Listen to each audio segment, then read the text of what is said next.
not.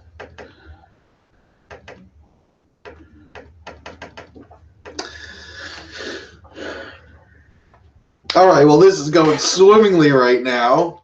Well, I wish I could play an intro, but something is just not working. And I can't unmute you. Hey, can you unmute yourself there? As we are live on YouTube. I don't know what the hell. I don't know what is going on here. Something's going on. I don't know what it is. I don't know what's going on. You hear? Now we're here. You hear me? Yeah, we are here live. Technical difficulties as always here on the Powerplay Sports Talk Show. Some things just never change. No, they don't. No, never change. Well, we are back here live, trying to do some stuff. We're trying to do some stuff here with it being the NBA draft lottery tonight.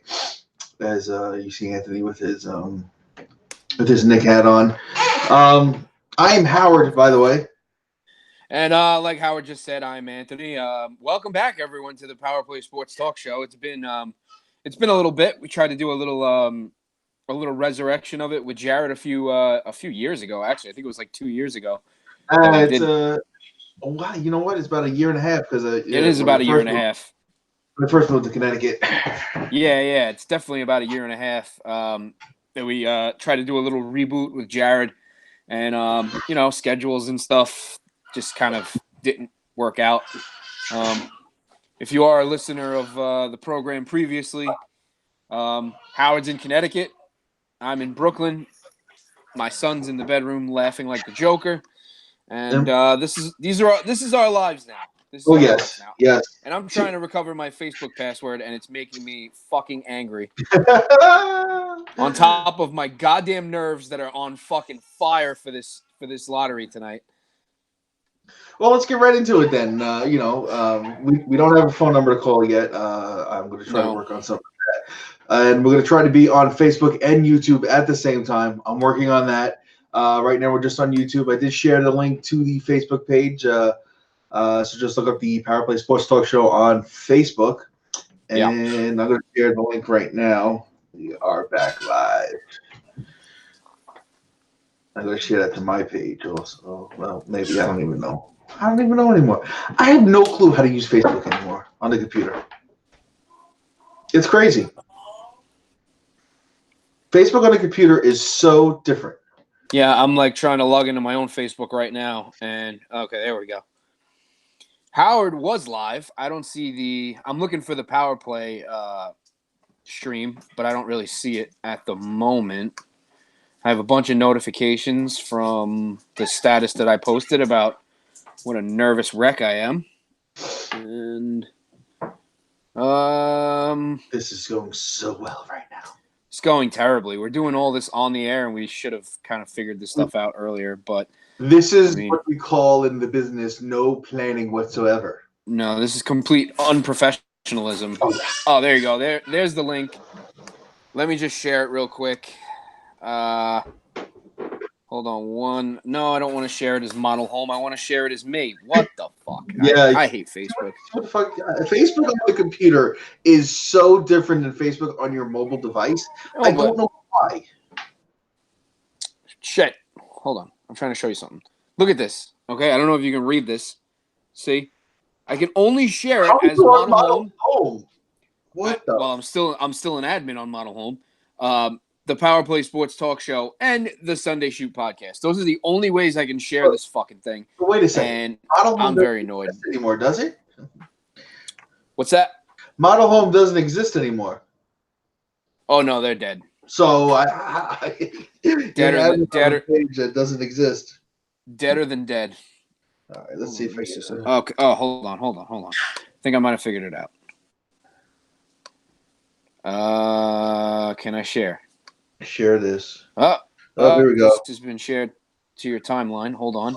Back live on YouTube. Okay, cool. All right, I just shared the link on my own Facebook. I really didn't have a chance to go out and kind of promote the fact that we were going to be on YouTube. So hopefully, I mean, a lot of people are going to be tuning into this just to see my personal reaction of what happens with the Knicks lottery odds tonight. Well, that is really the reason that we're doing the show. And that starts at what, 8:30 now is when they start opening the envelopes? They're going to make the picks at they're going to start opening the envelopes at 8:30. It's a spectacle, you know. But it's crazy how much of the Knicks' future and present and what's going to happen in the offseason relies on this draft pick. I mean, there's been reports for like the last 2 hours now that they're going to try to trade it for Anthony Davis. I don't think that makes a ton of sense personally. I love Anthony Davis; he's a great player. But if you have KD and you have Kyrie and you have Anthony Davis and nothing else, that's not going to get you to your ultimate goal of winning a championship, and that's why you would be doing that. Yeah. You know what I mean? Like, you have to have some sort of depth behind those guys. But my question is, can they afford Anthony Davis, KD, and Kyrie?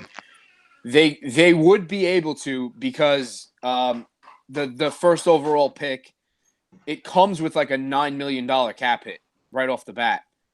So then you put in Knox, who makes like $5 million, and you put in Mitchell Robinson, who makes another like $3 or $4 million. Like, you basically have to you have to pile the salary into the trade basically to make it work, so that you can preserve those 2 max cap spots. It can be done, but like I said, the issue is you're looking at the Knicks being Kevin Durant, Kyrie Irving, and Anthony Davis, and you know it's hard for me to sit here and say like, no, I don't want that. But at the same time, I think you also have to be smart about it. That's I definitely agree that you got to be smart about it, but you also got to look at it this way. If the Knicks do get the number 1 overall pick, the Knicks fans that I know, you being one of them, I think would just blow their minds the fact that they could possibly get a franchise player in Zion Williamson. Yes, he just played 33 games or 34 games in college. He's not really that proven, but he's a guy who everybody's saying is a can't miss. He's a franchise builder.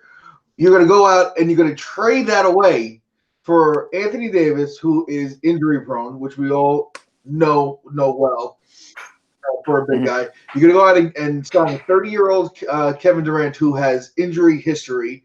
You're going to go out and sign, I think Kyrie's 27, 28? Kyrie's 20. Is that 27, 28? He's a lot younger than I thought he was. Who has had knee issues in the past. So then you're going to throw everything into this and have maybe a 5-year window or somewhat that to win a championship and then be right back to where you started. I think you got to look at it this way. Now, I'll come in from an perspective of Nets fan who has watched the Nets be terrible for a few years now, to watch the guys like Kenny Atkinson and Sean Marks rebuild this franchise from the mess that Billy King left and building it through the draft. Not going out, they made a trade. They traded Brook Lopez for D'Angelo Russell, which was a great trade now because it woke up D'Angelo Russell. He's playing at a all-star caliber point guard and is a guy who they need to re-sign. They're building blocks. Karis LeVert was a draft pick. Jared Allen, a draft pick. You're looking at these guys. You got to build it through the draft. Yes, go out and keep your number 1 pick. Go out and get Zion Williamson. Go get him. That will bring so much energy to the Garden and rejuvenate the fan base. Go out and sign a couple of max players.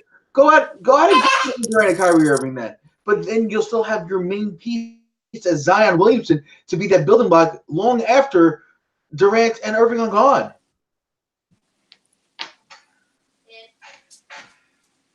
No reaction. Man, the service just went to complete shit right there.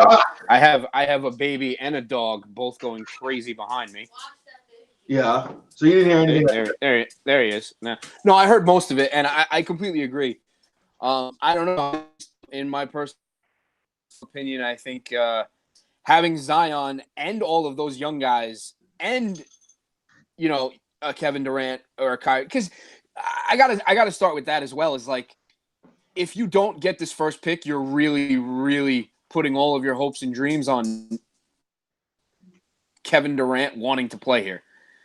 He hasn't signed here yet, so there's no reason to be thinking about trading for Anthony Davis, because if you don't get Kevin Durant, what is the point of acquiring Anthony Davis? You know, you're trading away a 19-year-old kid who has his entire career ahead of him. But it all starts and begins with this draft pick tonight, because I mean, me personally, a lot of Knicks fans don't feel this way. Me personally, I feel like if they do end up with a Zion Williamson or a Ja Morant, that they can continue to build. You know, you're going to take your shot in free agency. Obviously, you're gonna take a shot at Kevin Durant. You're gonna take a shot at maybe like a Kawhi Leonard, or I don't think they would bring what's his name here by himself, Kyrie Irving. I don't think they would do that. But man, this is a great way to do a podcast. Anyway, this is how we gotta do it. They wouldn't bring those guys. They wouldn't bring him here by himself, I don't think. But you take your shot in free agency, and if it doesn't work out, you still have Zion to build with, and I think that's the key. Or even Ja Morant, even though Ja Morant is a little weirder of a fit, because we're just like stacked with point guards who are kind of mediocre, but they are point guards. I mean, just the way I see it is the better long-term plan is to have, if you can pull it off, to have Zion, 2 free agents, and Dennis Smith Jr. and Kevin Knox and Mitchell Robinson and Alonzo Trier and all of these guys just continue to grow. And I think, the presence of a Kevin Durant, or bringing back a DeAndre Jordan, or bringing in a Kemba Walker or somebody like that would only help these guys grow. So, for me, it all begins and ends with this lottery pick tonight. Well, not the pick, but where we end up in the lottery. Yeah, and listening to some sports talk radio, listening to it this morning as I'm getting ready to go to work. Can't listen to it much at work because I work in a hospital, so I really can't listen to it. And then listening a little bit on my way, during lunch and all that stuff. And you listen to Boomer and Gio in the morning on WFA, and I can't stand. I love Gio. He's great on the radio. He does great impressions. He's very funny. He knows what he's talking about. As a native New Yorker, let me start this over. As a native New Yorker, I'm wondering where you're going with this.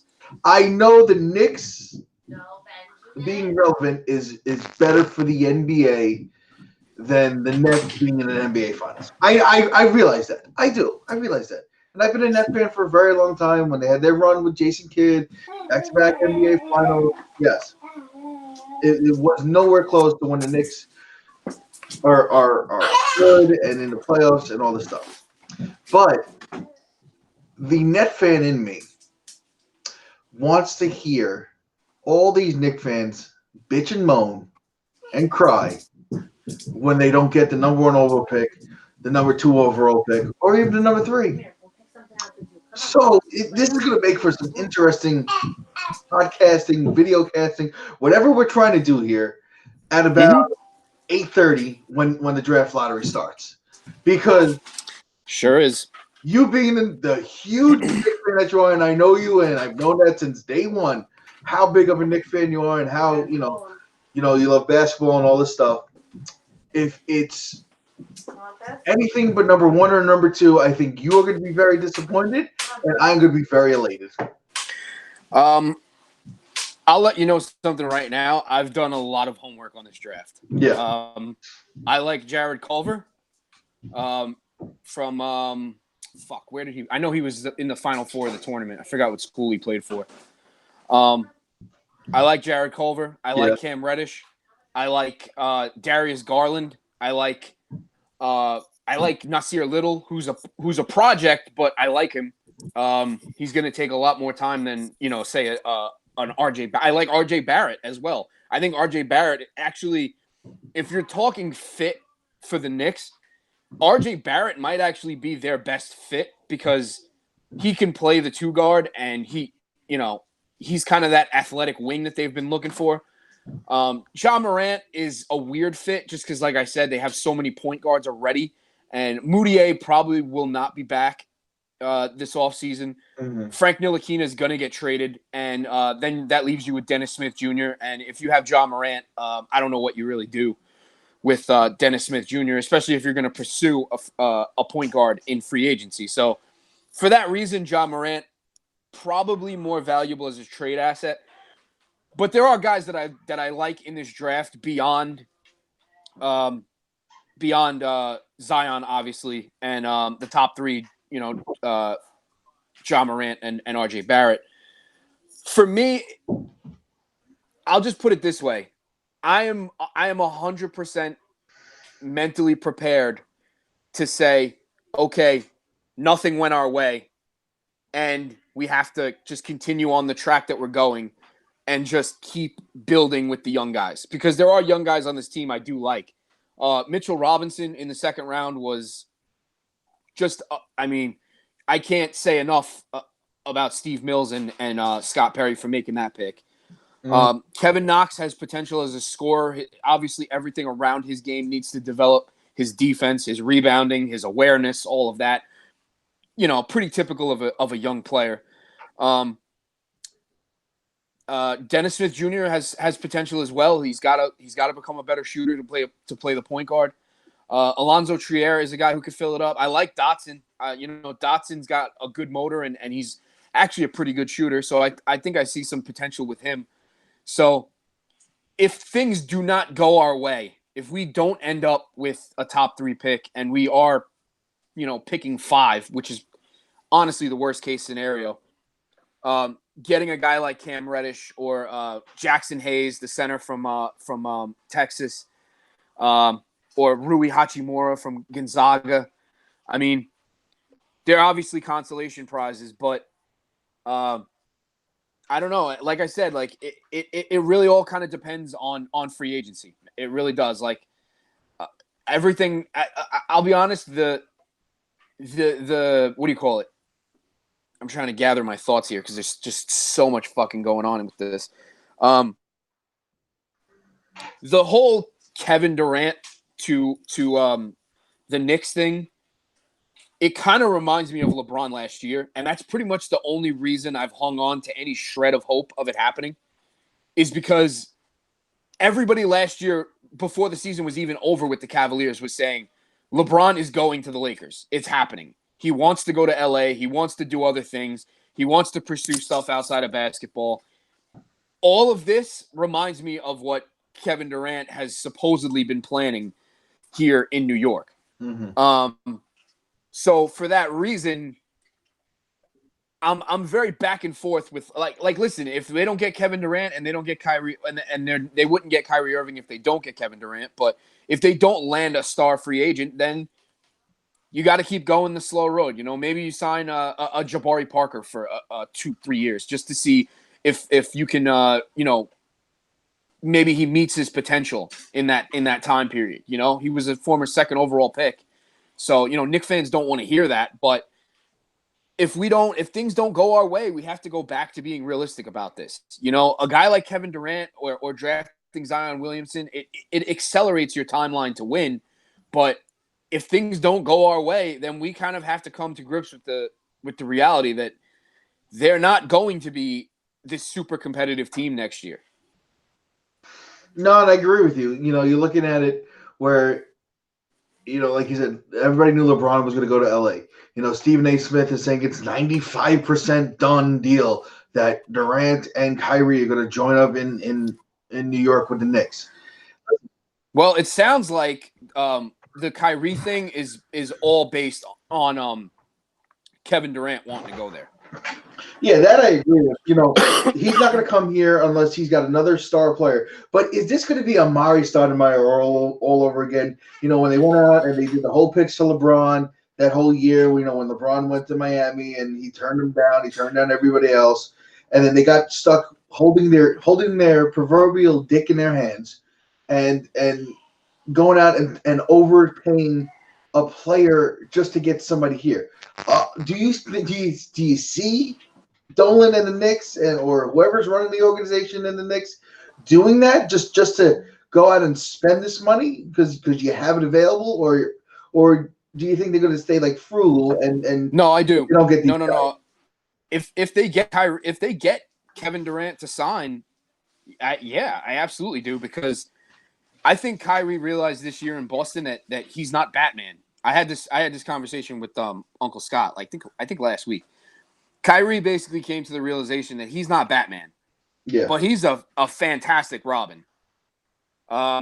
He was a fantastic Robin for LeBron, and he can be a fantastic LeBron, a fantastic Robin for Kevin Durant. So if you're looking at in one offseason signing Batman and Robin, that's something that you can't pass up the opportunity to achieve, because teams look for years to find that 1-2 punch.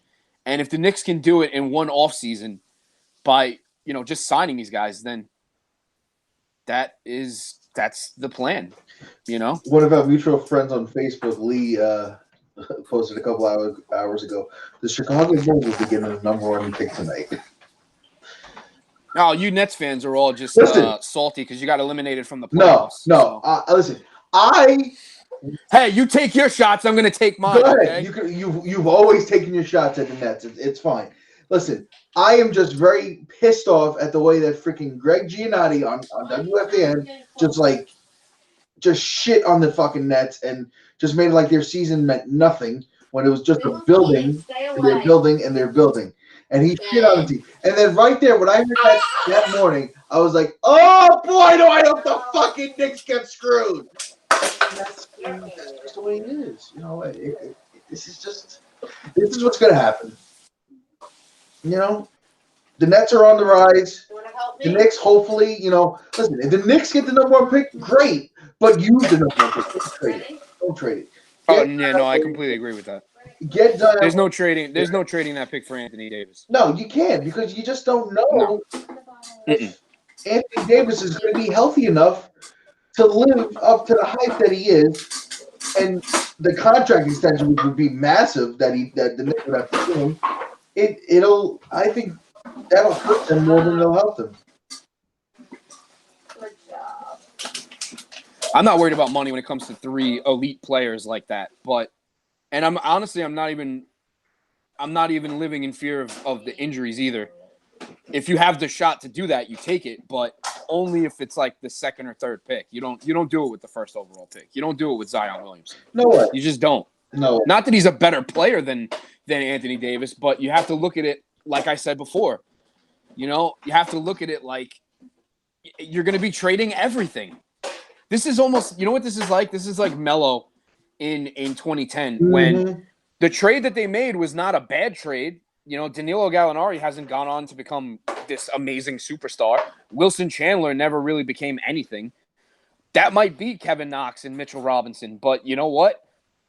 It's better to have those guys on your team than old vets who you're giving nothing to just so they can play some spot minutes off the bench, because that's how you're going to be building your team if you make a trade like that for Anthony Davis, because you're going to be including Knox, you're going to be including Mitchell Robinson, you're going to be including multiple 1st-round picks to go with Zion. So it's like, why not just keep Zion and all the young guys and have them anchor Kevin Durant and Kyrie Irving if the dream scenario happens. True. I'm just watching some NBA, whatever it is, on ESPN. I don't even know anymore. I actually have no TV. I have no TV in front of me at the moment, so I have no idea what's going on. Well, nothing yet. It's just a bunch of talking on where where they think Zion. So you have that website tankathon.com, right? You know of it? I've actually never looked at it, to be honest with you. All right, so I have it up on my phone. What is it, like a simulator? Yeah, you can simulate the draft lottery. Oh, okay. Now, it has the percentages. The Knicks, the Cavs, and the Suns are all 14% chance to get the number 1 overall pick. Yep. 52.1% chance to get the top 4. Do you want me to do you want Go me to for hit it. Go for it. It's only a simulator. I know, but Whatever.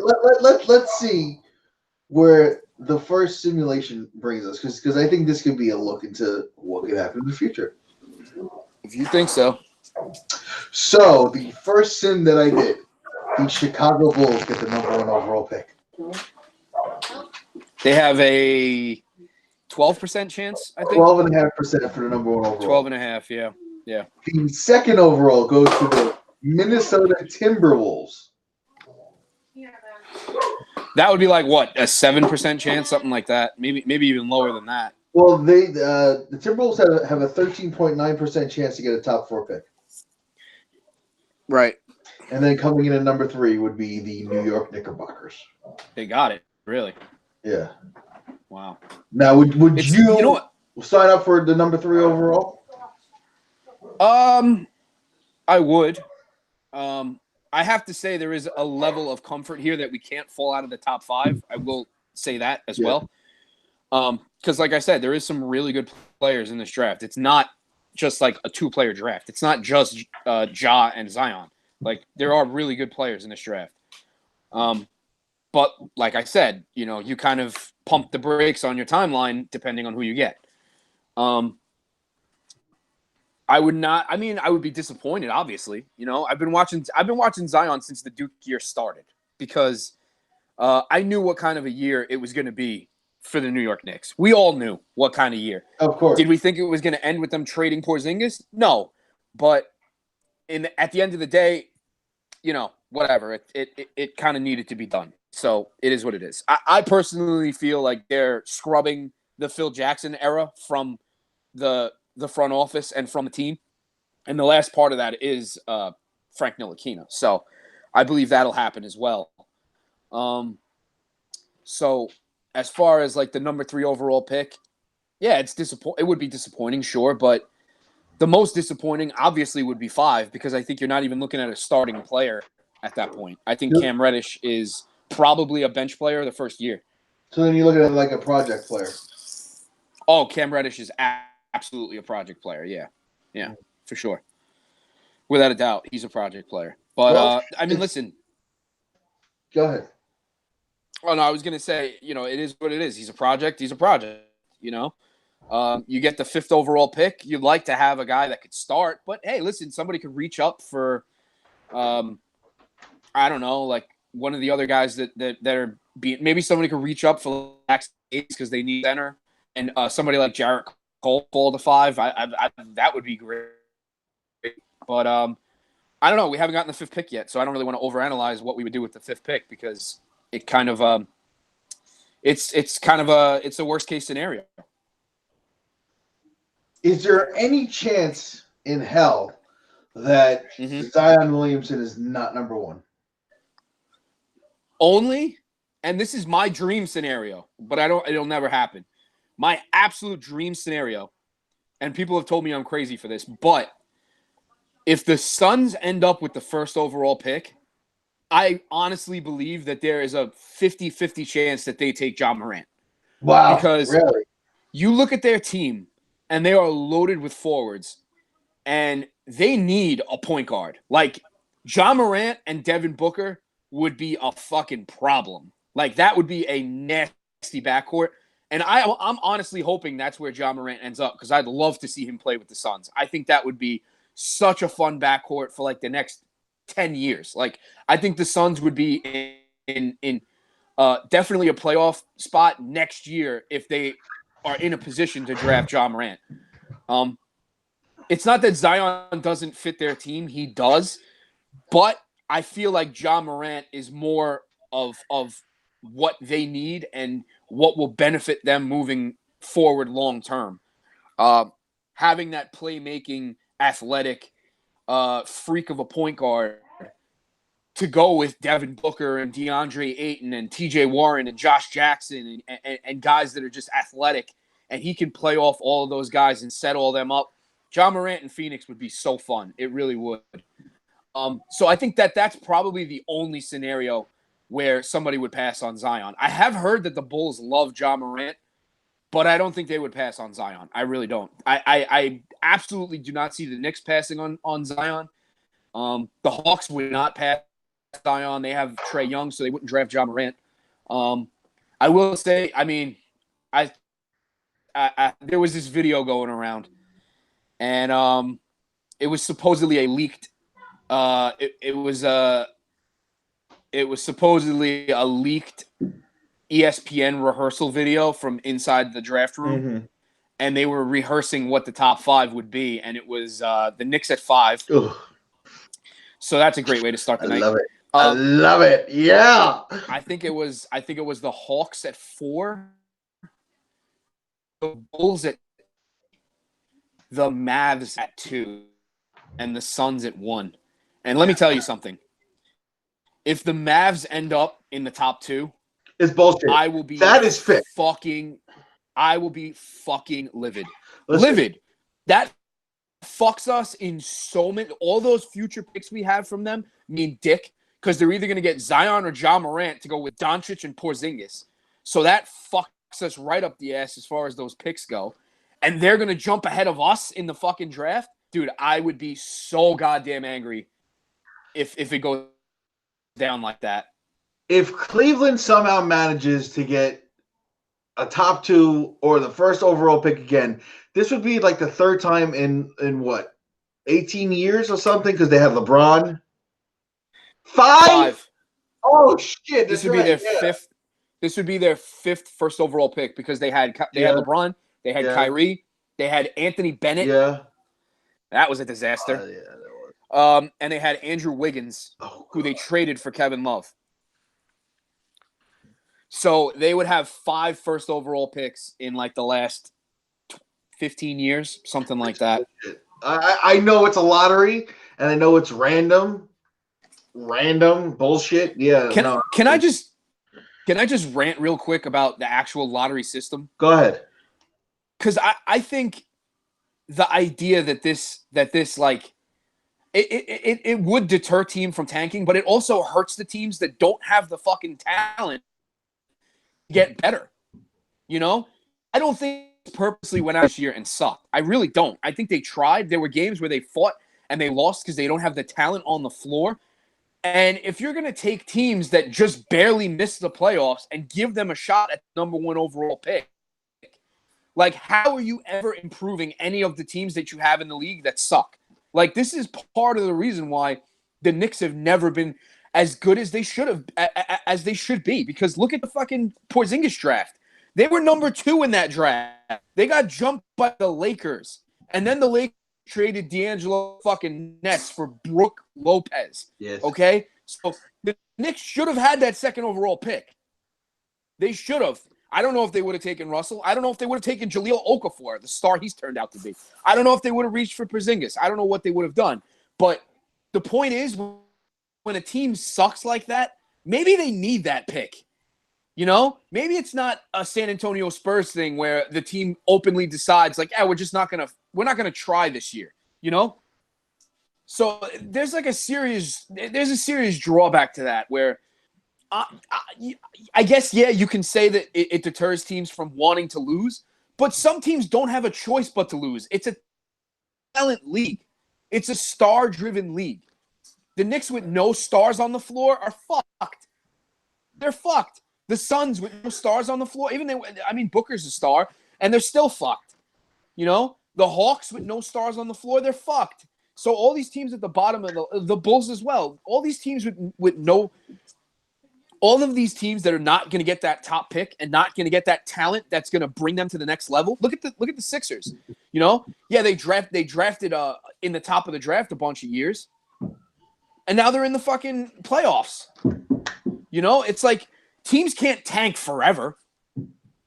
So if teams fall to the bottom and suck for a few years, you're always going to have the teams at the top that are doing well. You know? Like, New York shouldn't have to depend on superstars wanting to sign ridiculous contracts to play here. You know? And I just feel like the draft lottery, it contributes to that. Because if the Knicks were to be guaranteed the 1st overall pick in this draft, they would be getting a player like Zion who would begin that who would be the beginning of the return of the Knicks. And maybe a few years ago, D'Angelo Russell would have been the beginning of the return for the Knicks. Do you understand what I'm saying? Like, the way you get fucked in the lottery sometimes, it keeps you at the bottom. No, I agree with you. You know, the lottery, I've had mixed feelings on lotteries in, you know, and not only in basketball, but in hockey, where my team, the Rangers, have gotten fucked over a few times. Not so much this year because they weren't supposed to be that high, but they did get the number 2 overall pick, which they jumped 5 spots. Yeah, so in a way, the lottery helped, but there were times where the Rangers were god awful and should have had the number 1 overall pick, where they could have got a game-changing player, a franchise-changing player, but they didn't. And so the lottery itself, I don't know if it works. You know, I agree with you. You could get fucked by the lottery, or you could get rewarded by the lottery. And, you know, you look at the Cleveland Cavaliers, a team who has been rewarded with the lottery, you know, when they started off with LeBron James. And then, you know, they got Kyrie Irving. And then the other two weren't so great, but they turned Andrew Wiggins into Kevin Love. And LeBron came back. And it was LeBron, Kyrie, and Love who brought a championship to Cleveland. You're looking at a Knicks franchise who, you know, you're in the Mecca. You're in Madison Square Garden. You're in New York. You know, a lot of people say it's the heart of basketball in every way of the word. Not just, you know, the high school basketball scene in New York is unbelievable. You know, the college is because St. John's is just not that good, and some of the other teams are just not that good. When the Knicks are relevant in the NBA, one, ratings are up, ticket sales are up. I mean, the Garden sells out regardless, but you'll have a different type of fan there if the Knicks are revitalized with this number 1 overall pick. Will it bother me as a Nets fan? You know, it'll bother me as a Nets fan, but you know what? Basketball as a whole would get better with the Knicks being very relevant and having Zion Williamson luring a couple of big time free agents here. You know, you're gonna look at it, you know, where, you know, the Ewing, you know, Patrick Ewing Knicks, you know, they went out, they got Derek Harper. You know, Charles Oakley was not an original whatchamacallit. Hold on a second. Hold on a second. I got a phone call here. Hold on a second. Let me see if I can bring this up the right way. Hello? Of course. Why would it work? Hello? Can't hear it. Hold on a second. See, this is what we call more technical difficulties, because my case got in the way of my little thing here that I'm trying to do here. Hold on. Ah, yeah. That happened. Now we can hear you. Can we? Can you hear him, Anthony? No. Oh my God! Hold on a second. No, I can't. Hold on a second, Uncle Scott. Let me see if I can do it this way. See, with this new board I got, I connected Bluetooth to the phone. Okay. So hold on. Let me see if I can get this. No. Shoot. Hold on, Uncle Scott. Hold on. We do have Uncle Scott on the line, so let me just see if I can do this. Give me a second. This is on the fly here. I'm trying to do some stuff here. It is just getting miserable right now because I want Anthony to be able to hear Uncle Scott, of course, which I'm trying to do right now. If I can get these stupid settings. There we go. All right, let's do this. Broadcast. Radio silence is golden right now. I don't know why. Absolutely.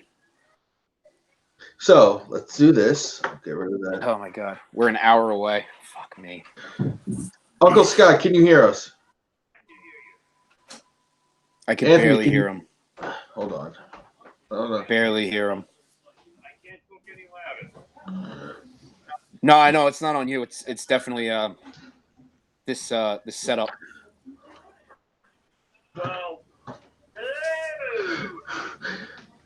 You could barely hear him. I can hear him crazy. Barely. I can't hear him much at all. Hold on. Let's work with some stuff. Bluetooth, phone call. Let's try that. Let's try that. That's not working. Can he conference in through live chat or whatever? Google Hangouts? Maybe he could do that. Shit. Yes. Why is it not coming in that way? Yeah, I'll just hold on 1 second. I'm gonna see if I can do something here. This is horrible. So unprepared for this.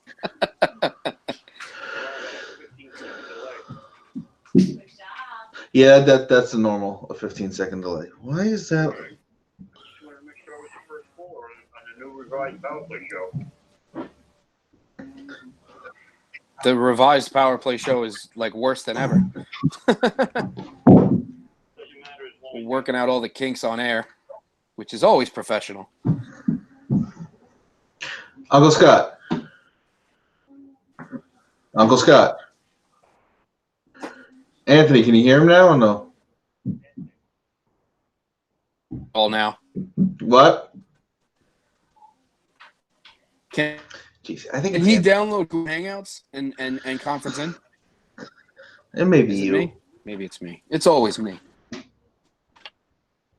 Let's go back this way. Yeah. It's hot down here. Fuck. It's not. It's hot. You're just hot because you're doing something. You would talk and start sweating.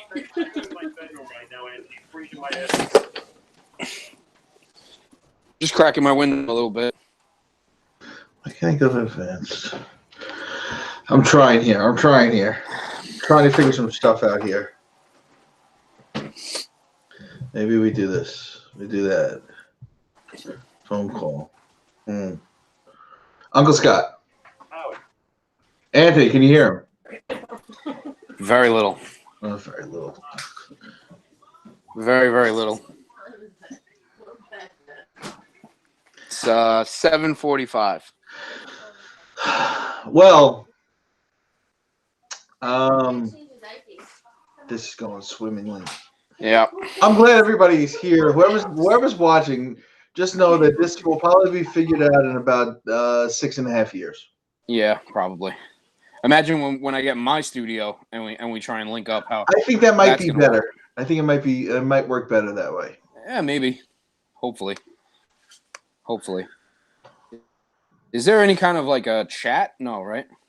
Well, there's a chat on the side, but I get Uncle Scott's tough with trying to figure out. I'm sorry. It's you. You said it before. I heard fuck you. I heard fuck you. That's all I heard.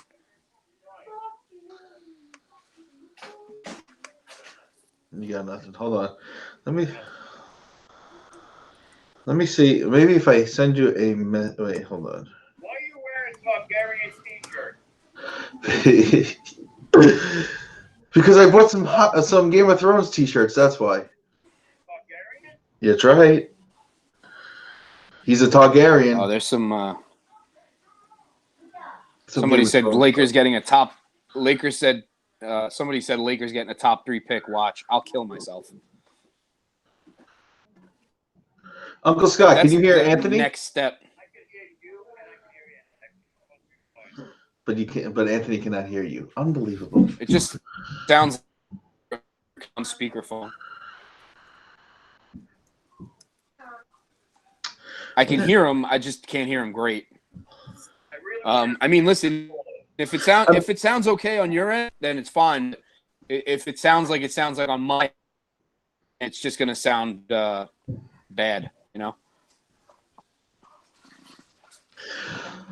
Uncle Scott, I'm gonna try to send you a link. So hold on, copy that. I'm gonna text it to you. And just shut the light off. be. This is becoming such a shit show right now. Yeah. All Sure right, is. I sent you a text. See if you could click into that and possibly join us on the video. Oh, I'm changing his diaper. Shit. Okay. And in the meantime, Oliver is doing yes, it. I am wearing a Targaryen T-shirt, Have, the Dragon Queen. Anthony has no clue what I'm talking about right now. I see all the Game of Thrones shit on Facebook, and I don't understand any of it. Yeah, I didn't understand it until Kim and I fucked up, and my brother-in-law came over and we watched the season premiere of this season. There we go. Hold on. Hold on. I'm gonna disconnect this. Uncle Scott. Oh, there he is. Oh wait, what? No. Stop. Uncle Scott. There we go. There is a man. Uncle Scott. Hello. Did he mute himself? I see his face. It's very dark.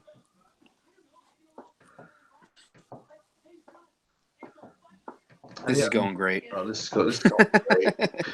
This is going great. We got some guys in the chat. What chat? Are you guys gonna talk during the lottery? Yeah, probably. Bulls getting number one. Yeah, we'll see. We'll see. 12% chance. Pretty good odds. Uncle Scott, hold on. Because why wasn't he? Oh, just what the fuck? I'm sure Zion will have a lot of fun living in the shadow of Jordan. I'm sure that'll be fun. Something happened now. Uncle Scott is muted.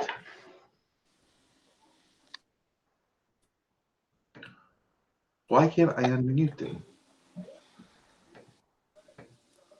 Why is it oh my god, I hate I hate this. I really do. I hate this freaking this Google Hangouts crap. Yeah, I wish we could have gotten live on Facebook. I think I'm gonna figure out a way. Yeah, would have been easier. Son of a bitch. Because now it shows he's muted. Is he still here? I don't know. Right. Can you unmute him? Can I? Yeah. No. No. I'm looking to see if there's a way to conference in somebody through Facebook. Interactive. No. That's a poll question. All right, I think we're gonna have to hit the eject button on this because we're really killing a lot of time here. You know what? Yeah. And we actually have some people chatting in the chat. What chat? Where? On the YouTube page. Oh, on the YouTube stream. Yeah, really? On the YouTube stream, there's some people in there. Yeah.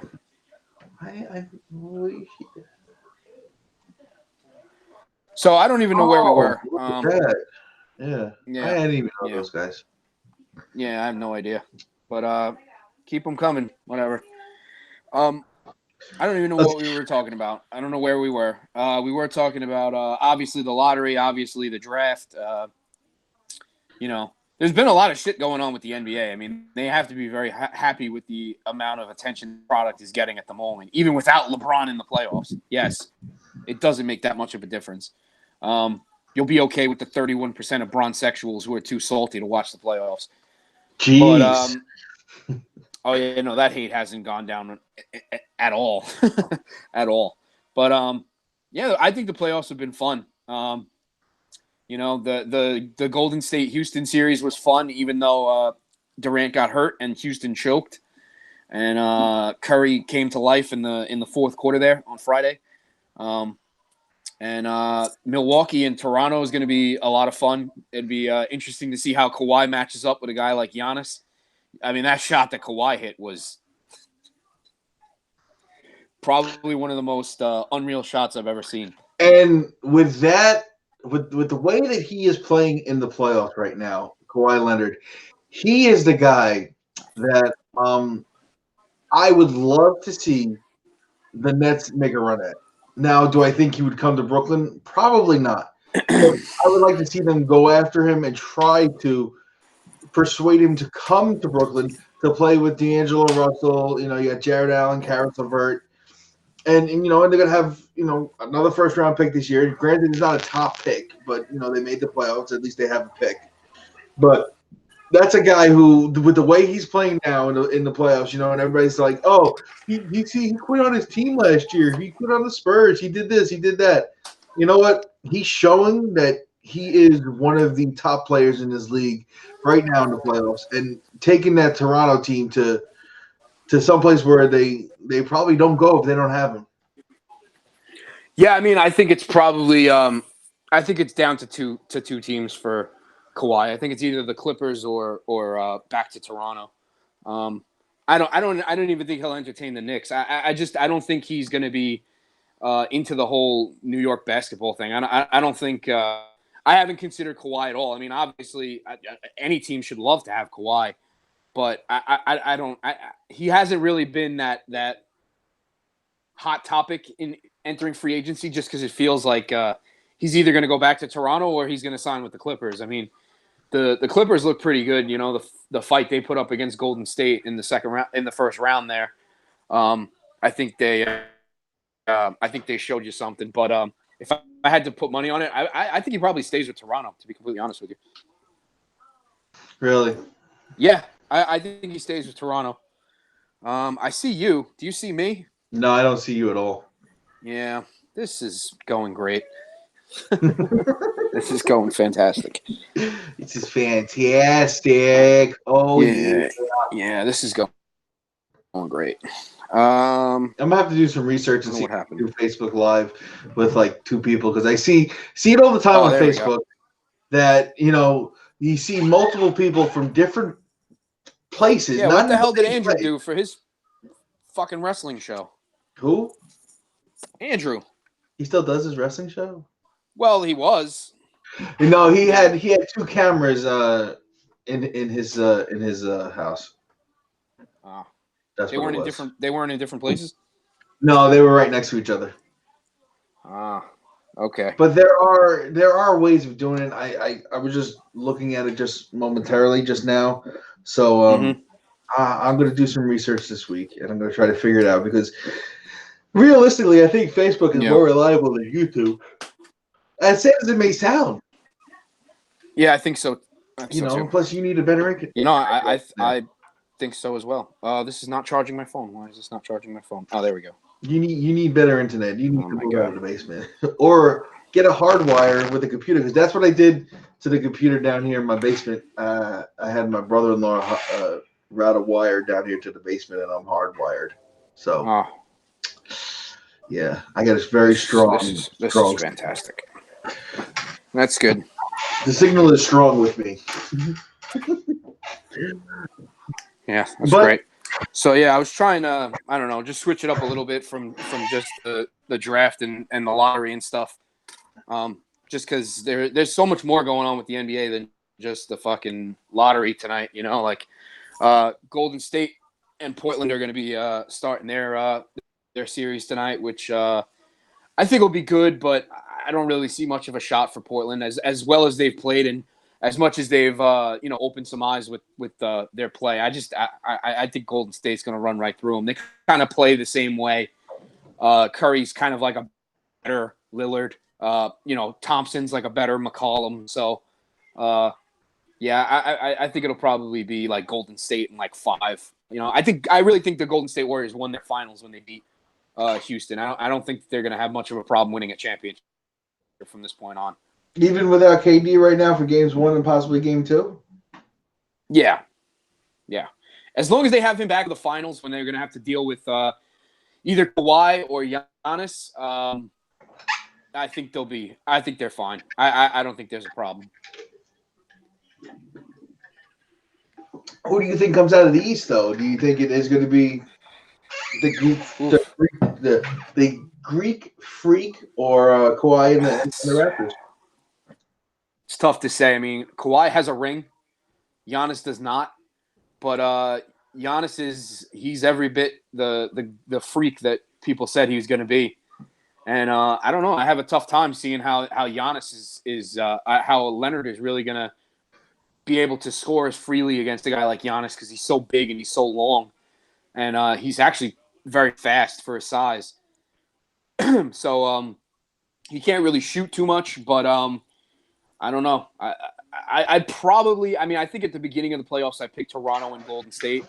And I think that's what I'm going to stick with because there are some guys on Toronto that really haven't even gotten going yet, that haven't gotten to play well yet, like Kyle Lowry, Danny Green, Marc Gasol.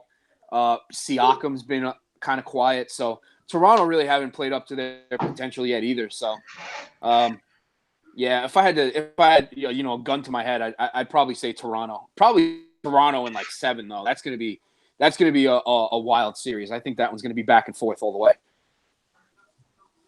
Toronto at 7. Toronto at 7 and Golden State in 5. So if it is Toronto and Golden State, yeah, the finals. Probably Golden State, and I'd probably give Toronto a game or two. I'd probably say Golden State in 6, probably. Yeah, and I think I think the whole thing with Kevin Durant is that as long as he wins another ring, I think he's out of there because he's done it all, and now he's going to get out of the shadow of the Splash Brothers and the Warriors and that whole team, and he's going to go try and create his own legacy. Maybe that's in New York, maybe it's in LA with the Clippers. Maybe I highly doubt he would go play with LeBron and the Lakers, especially after what he said about the toxic comments or whatever. So we'll have to. It's going to be a fascinating offseason for the NBA. That's 100% certain. 100%. Oh, yeah, it's going to be a very, very busy. With all the impending free agents, with what's going to happen here in the draft. And which we'll know in about a half hour. It starts about a half hour. They're going to do their 5 hour pregame or whatever they freaking do now for this draft lottery. Yep. It didn't. I don't know. Wasn't the draft lottery usually like on a Saturday afternoon? No, I think it was always like a primetime thing, but it definitely didn't have this much pageantry. They weren't doing it. They weren't doing it like a half hour before a playoff game. I was kind of looking at it like just trying to remember. I remember when the last one I could really remember that I really, really paid attention to was before I really got into I was into basketball, but whatever. I think it was when the Sixers got a number 1 overall pick, and I think that was the year that they drafted Iverson. And Iverson was a number 1 overall pick, right? Am I correct? Maybe. I honestly I can't remember. No. What was Iverson? 98? Was it that far? Something like that. It was a long time ago. Because I remember watching it on like a Saturday afternoon or a Sunday afternoon or something like that, and it wasn't like this big hoopla. They had representatives from each team that was in the lottery, and that was. I understand this day and age with the way that TV is and the way that social media and everything. So you go out and you have this whole big spectacle. The NHL does it now, so it's like it's spreading like wildfire. So ESPN has got it on. It's on ESPN. You have Rachel Nichols, some white guy. I don't know who. We got Jay. Oh, that's a wow. Jay Williams. He has lost a lot of weight. Damn. Yeah. After when he messed up his leg, and then Jay Billis, the Duke guy. Oh, 2 Duke. Right. I don't know who this other guy is. There's a guy on ESPN. It's got to be like they're the Mel Kiper of probably, yeah, basketball. Yeah, probably. Jonathan Givony, is that it? Givony? I don't even know. Oh, he's from Draft Express. Or Bobby Marks. Who is Bobby Marks? I don't know. Bobby Marks was on Michael K yesterday. I can't tell. I don't even know who this guy is. He looks like Bobby Marks. Anthony, you I didn't hear what you froze said. there a second. Yeah, no, so did you. What was I doing? What was I saying? I forgot what I was going to say now. I'm on 5G, so it doesn't get better. No, it doesn't. It doesn't get better than this. We need to get some really like good connections.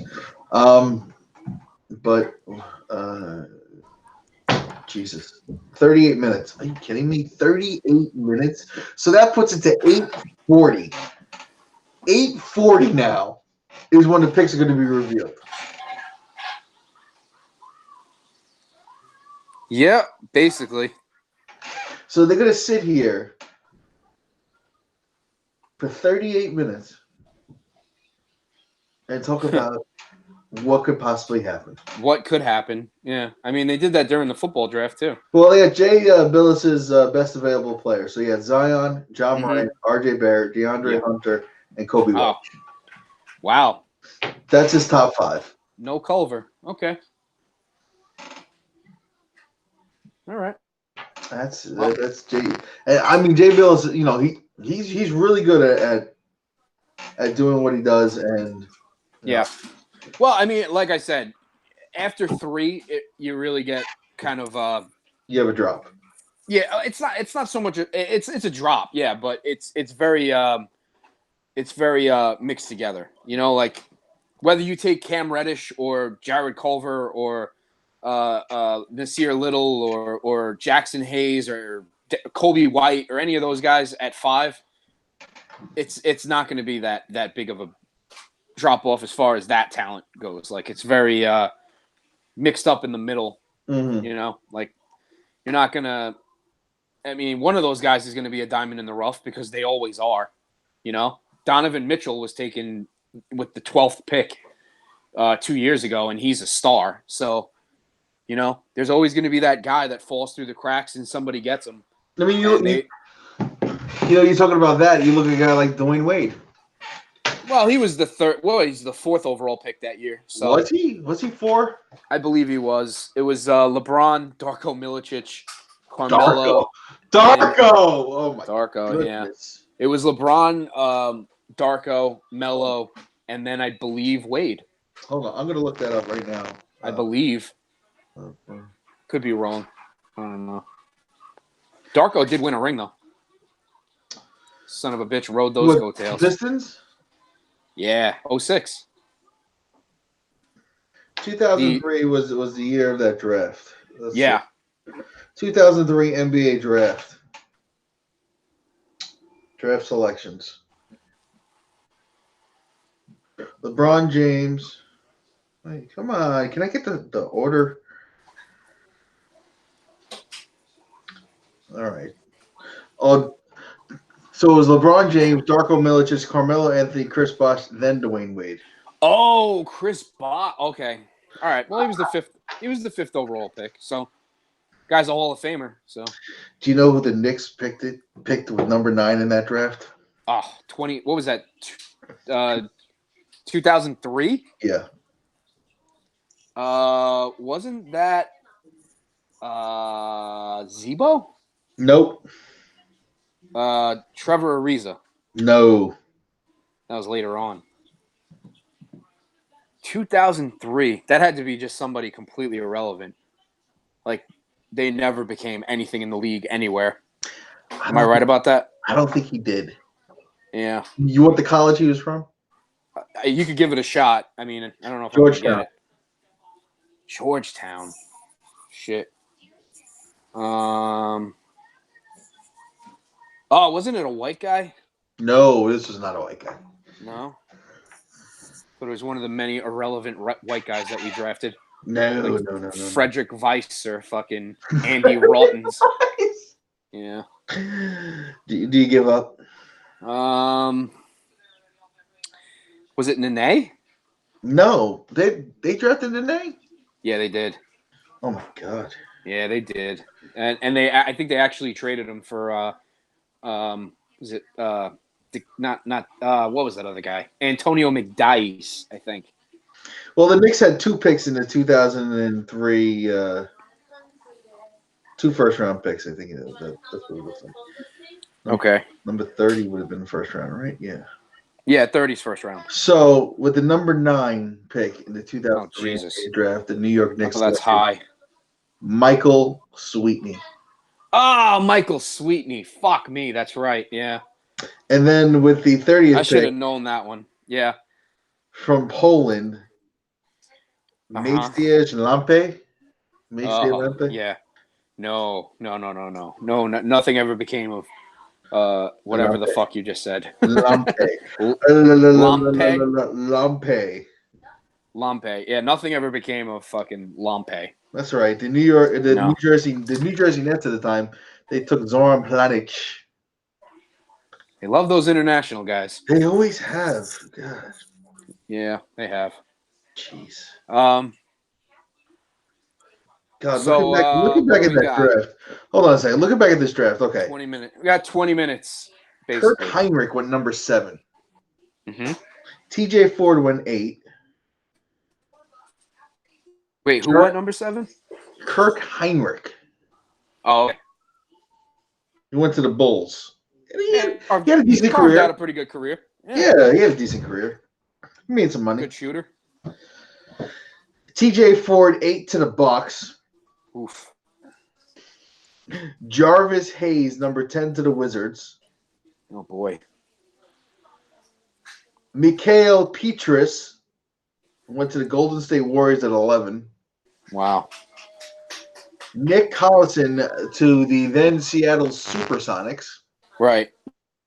Yeah. 13 was Marcus Banks. Who are these guys? Everybody raves about this draft, but it was the top 5, and Darko was a fucking huge bust. So it really was 4 players in this whole draft that really became anything. Well, you had Chris Kaman go number 6 to the Clippers. I forgot about. Oh, the fucking oddity! I remember Chris Kaman. I'm going through these names. Luke Ridenour. Yeah, he was an okay player. Reese Gaines. Was that who the fuck is Reese Gaines? Well, he's not in the league anymore. I'll tell you that. Troy Bell. Nope. Zarkos. Yeah, I'm not even some Serbian. David. Don't even try. In this draft at number 18. Who? David West. Who? David West. Oh, to the Hornets, right? Yeah. Or was it the It might have been the Bobcats. Oh no, Hornets. No, it was the Hornets. Oh, okay. It was. So they were still the Charlotte Hornets. No, they were New Orleans Hornets. Oh, they were okay. And then they got Chris Paul like 2 years later or something like that. Sasha Pavlovich. I remember him. Yeah. Dante Jones. Who could forget Dante Jones? Just retired like last year. Boris Diaw. Boris Diaw. The only time he ever looked good was when he was with the Spurs. Travis Outlaw. Travis Outlaw. He was a Knick for training camp. I think it was a net also. He was a Net for longer than he was a Knick. Yeah. I think the Nets actually paid him. They actually gave him a contract. Yeah, I think they did. God. The Knicks picked him up as somebody to waive. Brian Cook, you know that name? No, not really. Carlos Delfino. I remember Carlos Delfino. Yeah. He still plays, I think. He plays in like Spain though. He doesn't play in America. Oh yeah, he was from playing the NBA. He was from Argentina, so. At number. Yeah. So he plays for like the Spanish national team. Probably. 26 was the Minnesota Timberwolves with Ndudi Ibi. Yeah. Got nothing on that one. Kendrick Perkins at number 27. That name sounds familiar. Kendrick Perkins? No. Oh, I'm thinking of Sam Perkins. No, Kendrick Perkins was a Celtic. No, he started out with the Grizzlies. Oh, did he? Yeah. And he ended up with the Celtics. Leandro Barbosa. Yeah. Josh Howard was in this draft at 29. Josh Howard, really? Yeah. Wow. Let me see one other. Well, there is one name that was drafted at number 32 by the Los Angeles Lakers. By the Lakers or the Clippers? By the Lakers from Arizona. Oh, okay.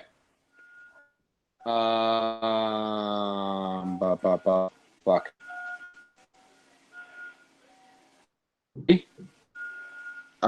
You broke up. 2003. 2003. Last pick. Where'd he go? To the Lakers. No, I know. Where'd he go to school? Oh, Arizona. Oh, Arizona. He's white. It's a white guy. It's a white guy. Oh. Was it Walton? Was it Luke Yeah. Walton? Oh, okay. Oh, jeez. I don't even want to go by none. Oh, Steve Blake was in that draft. Another name that we all Steve know. This is a name that we all know. Zaza Pachulia. Oh, yeah, of course. He's still kicking around. Kyle Korver was in that draft. Really? Yeah. Wow. Number 51 by, oh, God, he was drafted by the Nets. Yeah, he was. Then traded to Philly. Yeah, he was. Yeah. Well, he kicked around a lot before he got to the Hawks. And they were like, hey, wait, this guy can shoot threes. We should use him. We got about And that's all they did with him. 26 minutes now until we learn the fate of the, what was it, 14? Is it really 26 minutes? 26. Yeah. Because they said 8:40? Yeah. Oh, boy. Oh, boy. Gotta love it. Gotta love it. Do you? Gotta love it. Hate being in this fucking position every year.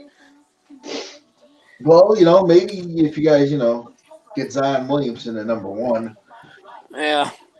and then somewhat get a couple of big players there. Zion That Williamson is the dream. Look at it. Zion Williamson is 6'7", 285. J.J. Watt is 6'5", 285. Yeah, he's a big boy. That is scary. I didn't realize he was that big. He is a big boy. And, he's 19, so he's just going to keep growing. Oh, yeah, he can still grow a little bit. Billups has Culver, whatever the hell that guy. Jarrett Culver? Yeah, he's got him at number 6. Okay.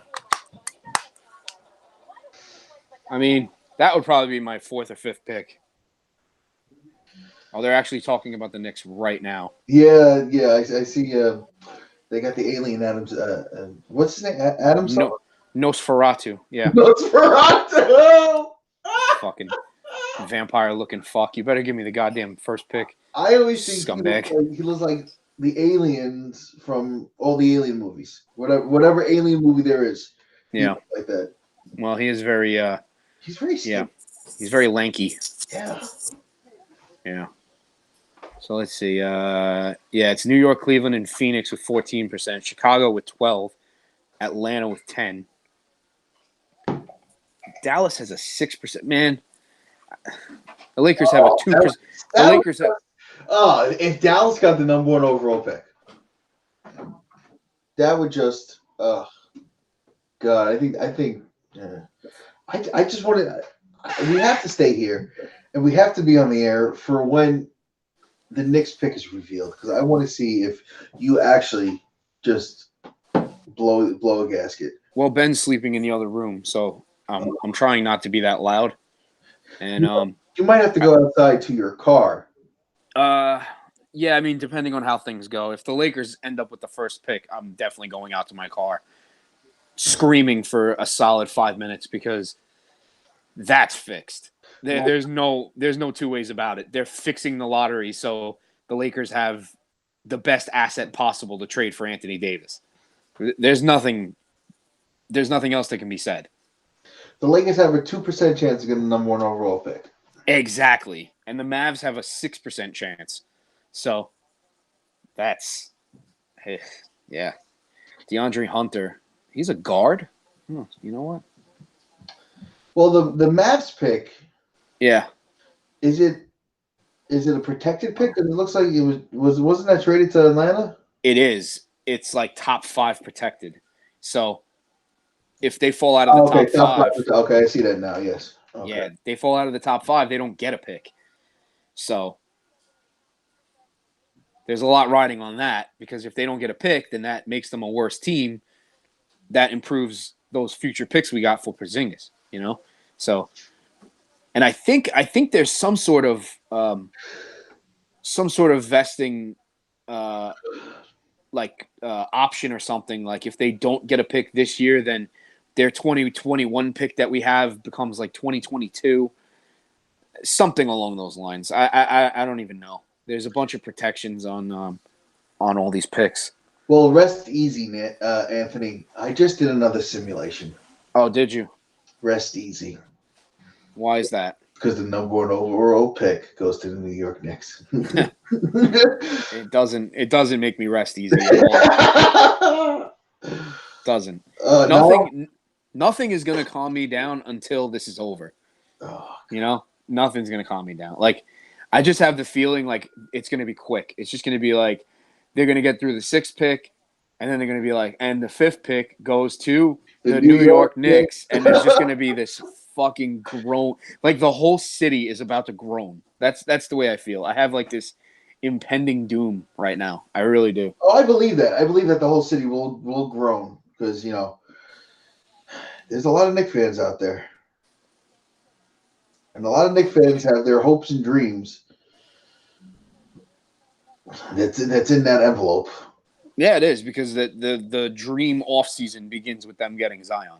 So they've already ran the ping pong balls and did everything already, right? I think they did it 6:30. Okay.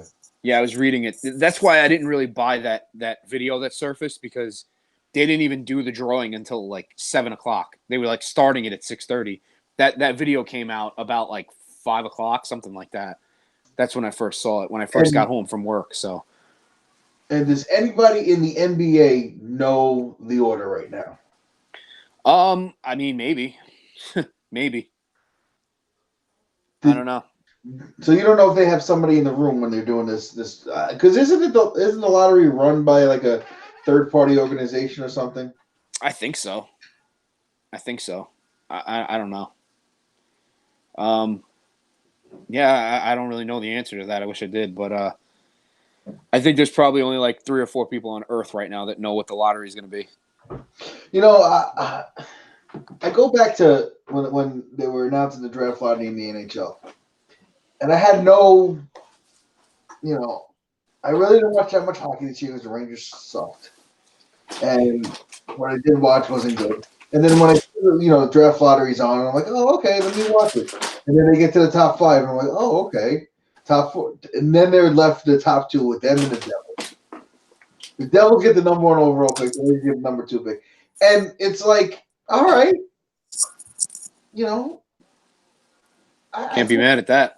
I wasn't mad because now there are rumors that the top player in the supposed top player is not going to be taken by the Devils, so the Rangers might actually get the top player that is a franchise changer, which would be great for the Rangers in that point. And then if the Knicks come back and get the first overall pick, it could be like 94 all over again, where you had the Rangers win the cup and you had the Knicks go to the NBA Finals, and if not for a bad shooting night by John Starks, the Knicks would have had a title. Yeah. Yeah, that's true. And, it's just, I don't know. I'm just like. You look so nervous. Like. Yeah, I'm very nervous at the moment. And I'm watching a Jack Link commercial, so it's really nothing to even be fucking nervous about. The original protein, Jack Links. But yeah. How about those Yankees though, huh? How about that fucking team? I was waiting for you to bring it up. Yeah.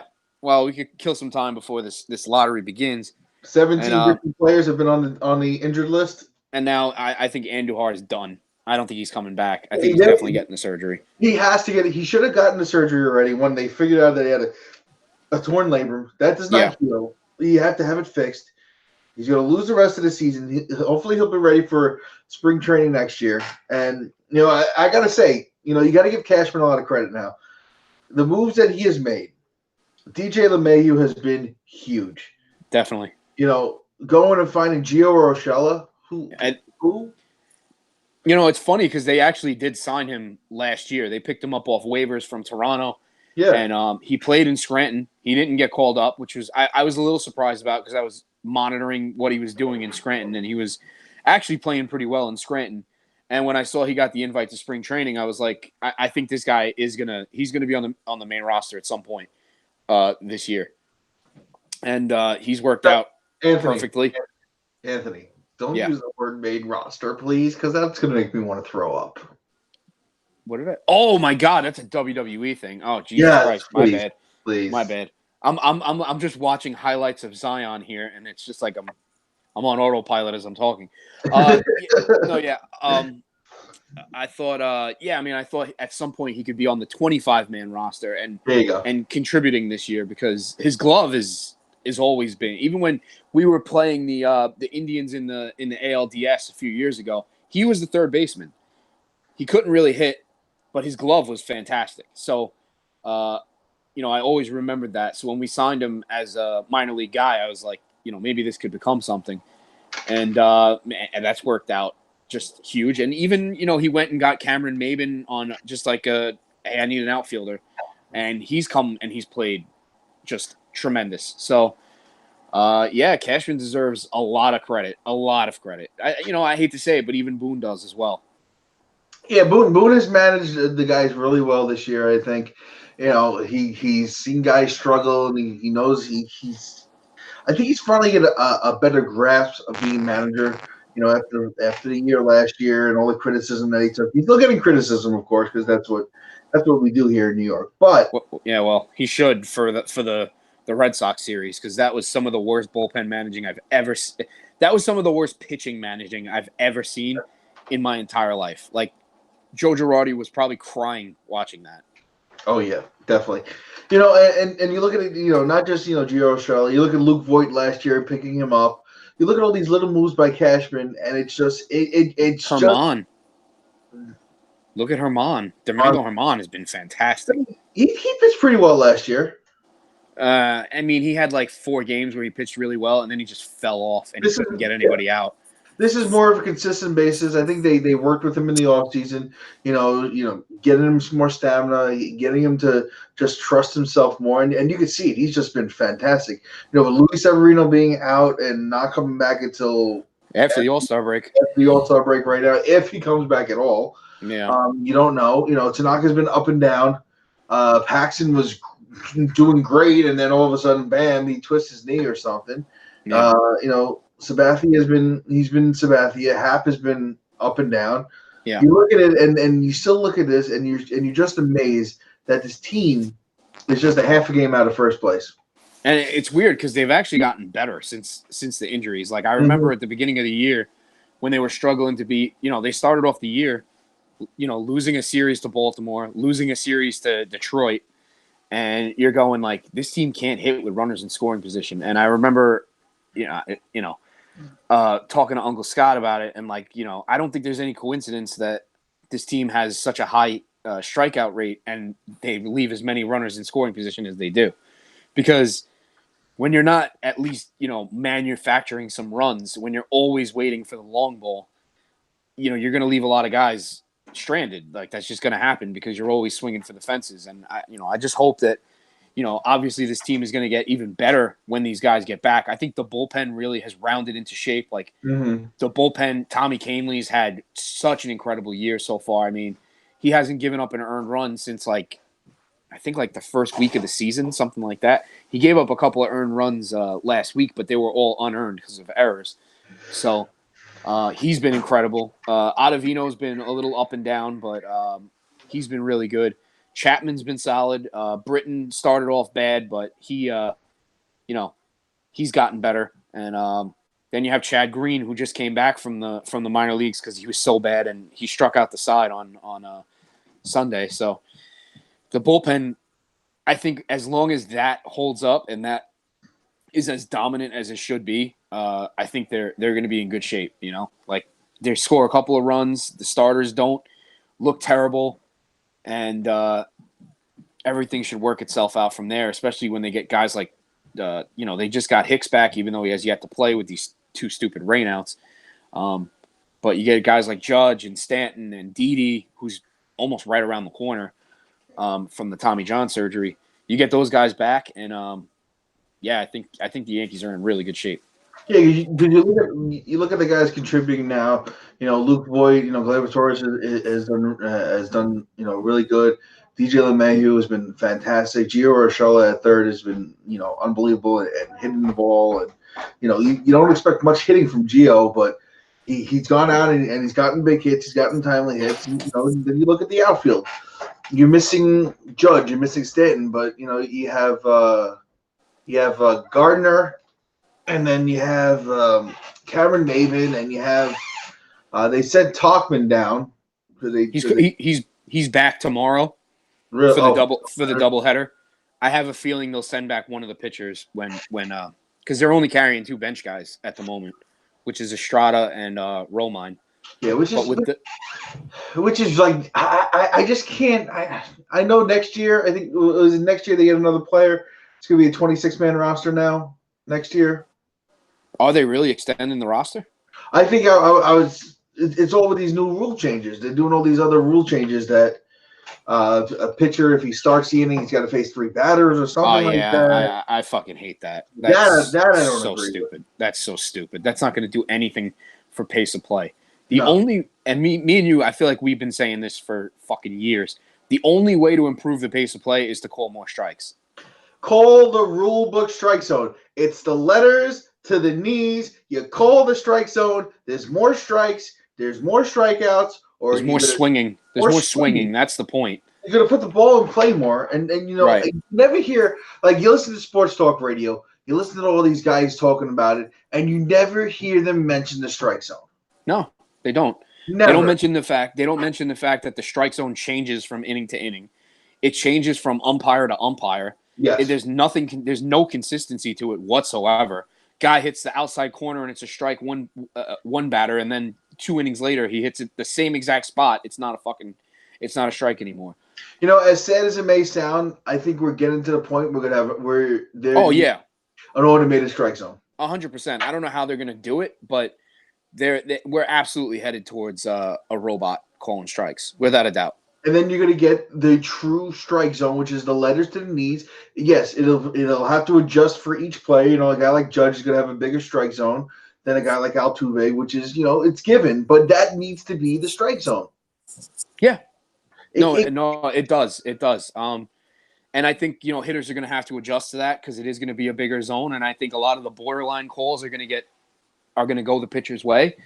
But, I think once they adjust to that and realize that they have to swing more, the pace of the play will improve because you're putting the ball in play. You're not watching the pitcher just throw pitches, Noah Syndergaard has a no-hitter through 5.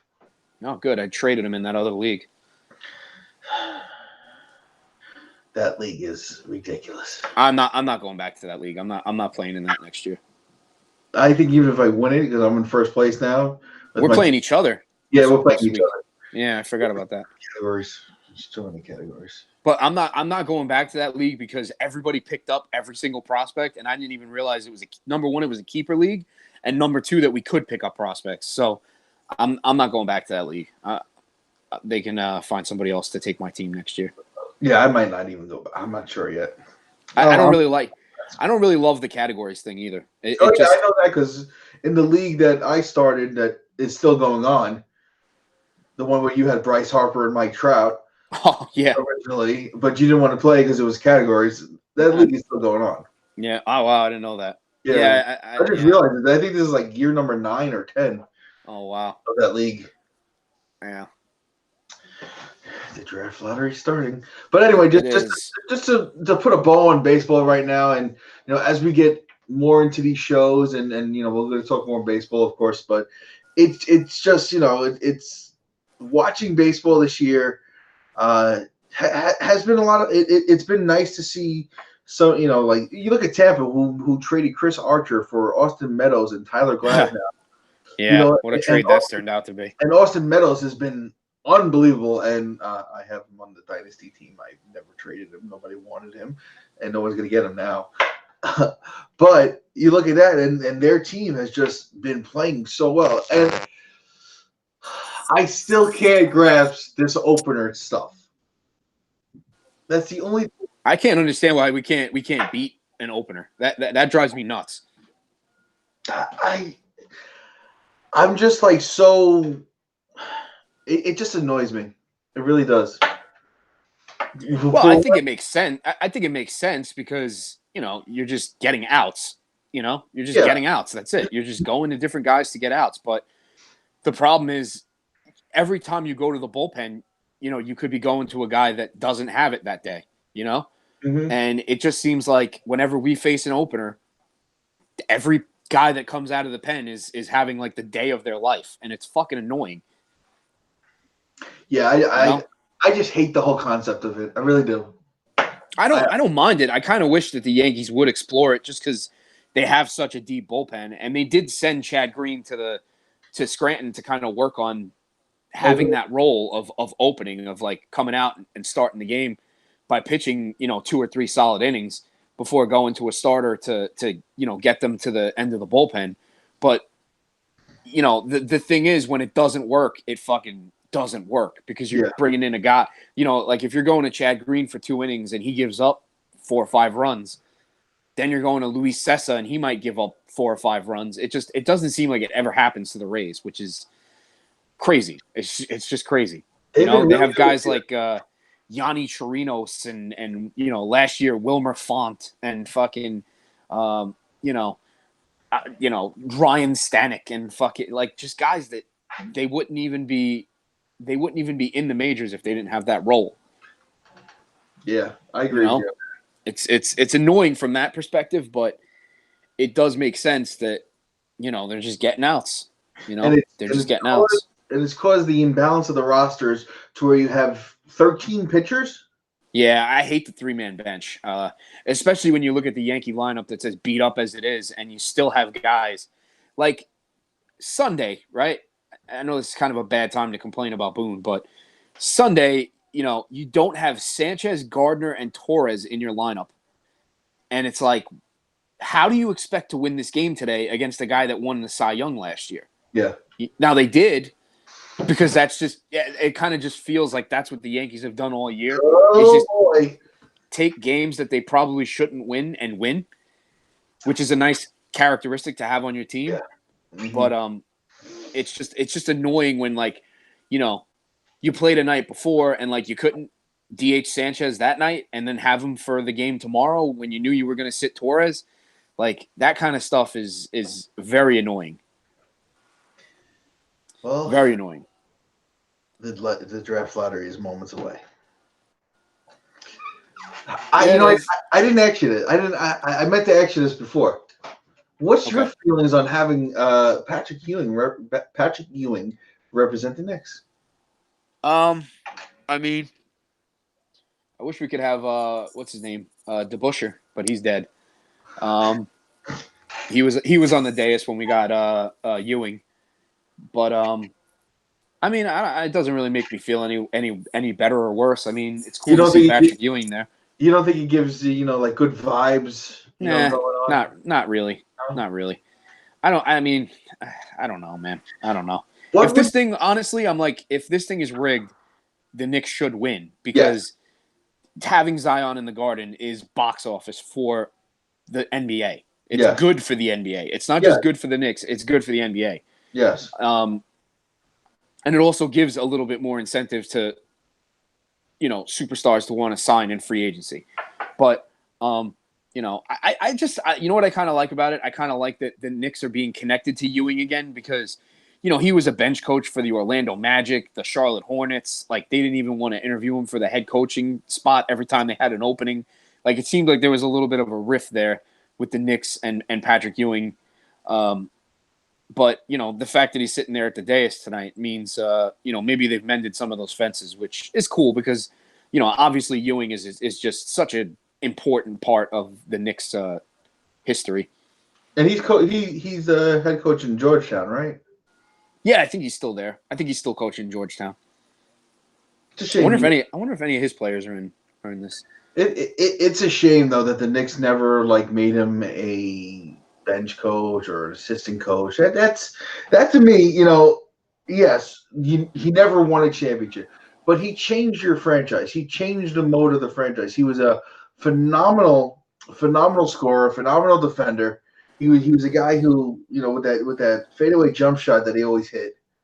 Was he a ball hog? Yes. But did he have to be a ball hog? Yes, because they didn't really have great players around him. But I just look at it as the Knicks just constantly slapping him in the face.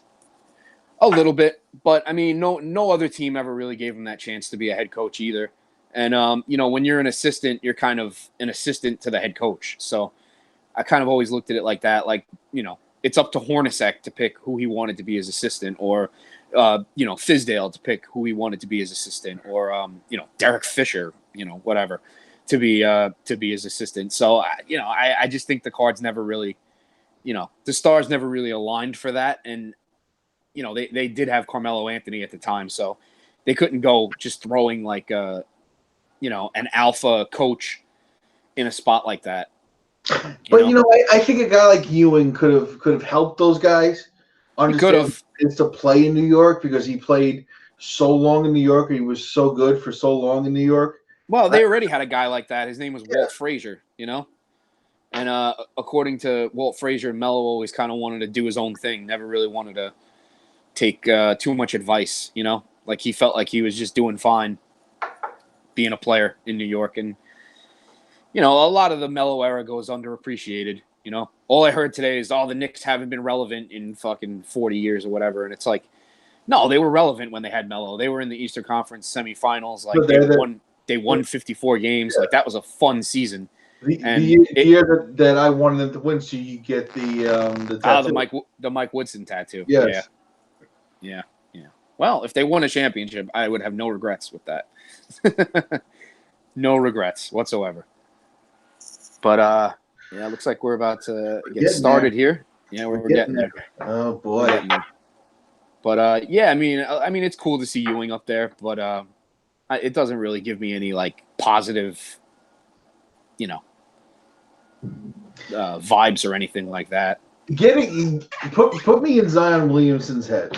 Who if you were Zion, who do you want? Yeah. I mean, it's a lot of pressure to play for the Knicks. Because, I mean, if you don't become everything that the fans expect him to be, you're going to be labeled a bust. You're going to be, the NBA has a way of really diminishing players when they don't become what people expect them to be. Like, even when you look at, like, all the guys LeBron's played with, like, you will hear people who support LeBron, like, run down players that were on his teams that he didn't win championships with, And it's like, I feel like if Zion comes here and doesn't fulfill that, like, that's a lot of pressure, Oh, the Yankees just got Kendrys Morales. So, shout out to Jerry, who actually brought that up in a text chat I have with him. Oh, really? Yeah. He was like, we got to get Kendrys Morales. I was like, why would you clog up the DH with Morales? But yeah, that's I'm not too fond of that one. I'm not in love with that move either, but we'll see what happens. Patrick Ewing. Yeah, there he is. What would be a bigger story tomorrow? The Knicks getting the first overall pick, or Syndergaard throwing a no-hitter? Oh, I know on FAN it would be Syndergaard throwing a no-hitter. I know for a fact. On Boomer and Geo, it would definitely be Zion becoming the first overall. On Joe and Evan, it would be Syndergaard easily. Yeah. On easily CMB, it'd be number one overall pick. You think so? Yeah. Oh, please. I can't stand listening to them. Yeah. I can't wait for this to be over to not listen to listen to them for a little bit that I have to, because it's the only station. What are you going to listen to, Mike and Wingo? Ugh. I don't think that show's much better. I All haven't. right. Here we go. All right. Hold on 1 second here. Here we go. I'm probably on a I don't long. want to make this. I'm on a little bit of a delay. Okay. Can you hear? Yeah, I see the Celtics got the number Okay. 14. The Celtics already got the 14th pick. The Miami Heat get the 13th pick. Oh my God, my heart is fucking pounding right now. Who is it? He got the 13th pick. Heat got 13. Well, you know this The is Charlotte nowhere. Hornets got 12. This is nowhere near you guys yet. So No, it's not. But I'm so hoping to see the Timberwolves Lakers get and 11? the Timberwolves get 11. I'm so hoping to see the Lakers and the Mavs This low. very soon. Oh my God. Number 10. Here we go. Atlanta Hawks. Oh, fuck me. Well, that's not good for the. Oh, that's the Dallas trade. Yeah, now That's Dallas. the gets Dallas. that. Okay, so Dallas is out. Okay. All right, that's good. That's good. Okay. The Wizards. Okay. Then. Oh my God, my heart is fucking pounding, dude. You know, Dude. I wish we were here together live. And Oh my God. I might have a fucking. You I might might have have I might have a breakdown right now. Okay. The 8th pick. The Atlanta Hawks. Oh my God, the Lakers are getting into the top 5. Oh shit.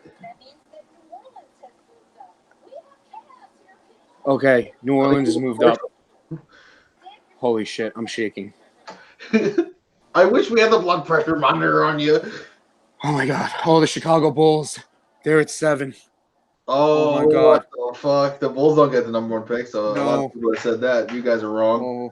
Oh boy. Oh my God. Oh my God, they're coming up on 5. Oh fuck me. Oh my 6, God. Who's number 6?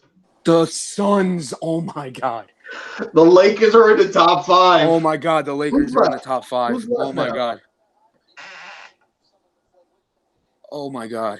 So no John Morant for the Suns. That's horrible. Holy shit. The Lakers are in the fucking top 5. Oh my God. Top 4. They're in the top 4. Holy Cavs get fuck. 5, Oh my so they God. didn't pick it for the Cavs. So All right. right now all the right, Knicks are in the top 4. We got it. Oh my You God. guys got a top 4 pick right now. Oh my God. The Cavs got 5. Holy shit. I'm fucking trembling. Who's getting 4? Oh my God. Are they Holy going fuck. to- It's are they the going to late. Oh my commercial break? God. Oh my God. It's the Lakers, Pelicans, Grizzlies, and Knicks. Yo. Oh my God. None of these teams can get ahead of us. I will be so fucking angry. Oh, you gotta be fucking The kidding me. They're fucking going to break. Pelicans may not need to fucking trade for the fucking number 1 overall pick. Oh my God, a commercial Dude, break. Oh look at my this. God. Look at my fucking hand. Listen, I can tell it from your voice. I know you love I'm fucking shaking, dude. Holy, and I'm trying to be quiet because Ben's sleeping in the other room. You want a cigarette, Oh my don't you? I have this fucking thing. I might actually go smoke a cigarette after this. Oh my God, they really had to go to fucking commercial break. These You knew they were gonna do this. fucking scumbags, dude. Dude. If the Lakers get the first fucking pick, I think the Lakers are already in a great position to fucking trade for Anthony Davis now.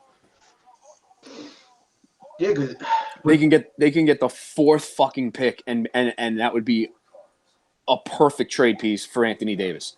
but the Pelicans are involved there in the top 4. So if the Lakers get They the are. 4th pick, would they? The Pelicans could have no. They would just take the pick. They would just have 2 picks in the top 4. Oh my God, Yeah, that's disgusting. one of which could be either Zion or Ja Morant Oh God. to go with like R.J. Barrett or imagine Zion and Barrett end up on the fucking Pelicans together.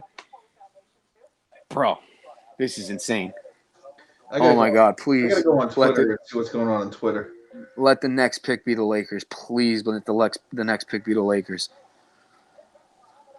Oh my God, how do the Lakers get so lucky in every single one of these drafts? in our Wait, but wrestling chat, John. So- It's fucking lottery. think about this, right? The Knicks are the only team left with a 14% chance for that first pick. Oh, that's good.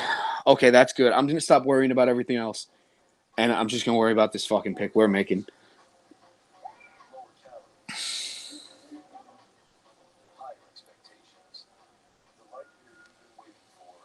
Jeez.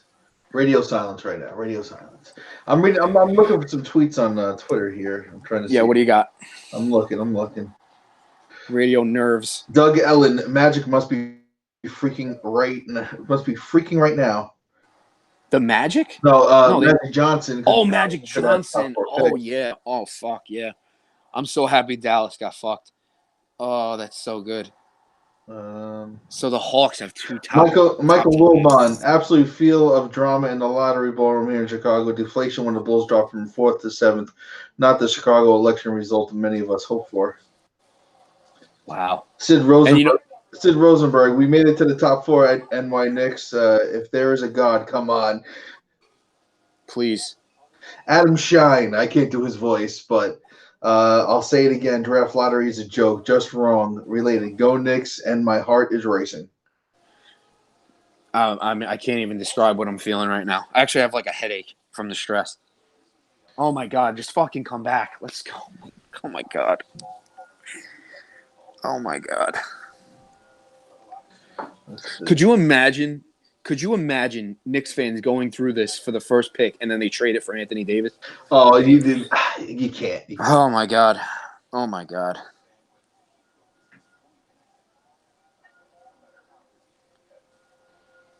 I'm looking for some. Christ. I was just about to say something else too and I forgot what it was. Oh my God, Here we go. I hear it. I don't know if you can hear it from my TV, probably not. I can hear a little bit of it. You could probably see my phone shaking because I can't hold my hands. You can't hold your phone straight there, buddy. Oh, fuck me. All right. Come on. Right now. Andrew just texted me. Oh, fuck. Oh, boy. I can't believe the Lakers are in the top 4. Somebody tweeted out, replying to it at Lakers, LaFix. Oh, my God. Don't let the fucking Grizzlies win. That would be such a joke. A Knicks fan tweeted out, I'm shitting my pants right now. There is shit in my pants at the moment. Oh, God. We're in the Final 4. Oh, my God. Oh, my God. Here we go. Oh, God. Fuck me.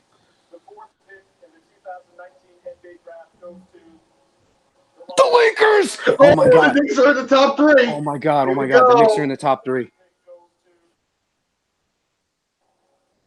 Fuck! Third pick? Fuck. Third pick. Live right. reaction. Fuck. Oh.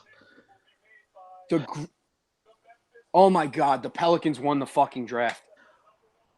Are you fucking kidding me? Wow. They don't have to trade for the number 1 pick now. You have got to be fucking kidding me. Wow. What a joke. All right. Quick reaction here, Anthony. Quick reaction. Yeah. Do you think Anthony Davis stays in New Orleans now? No, I don't. And honestly, now everybody's going to be screaming for them to trade the pick for Anthony Davis. Everybody is going to be screaming for them to trade the pick for Anthony Davis. But I don't know if New Orleans does it now.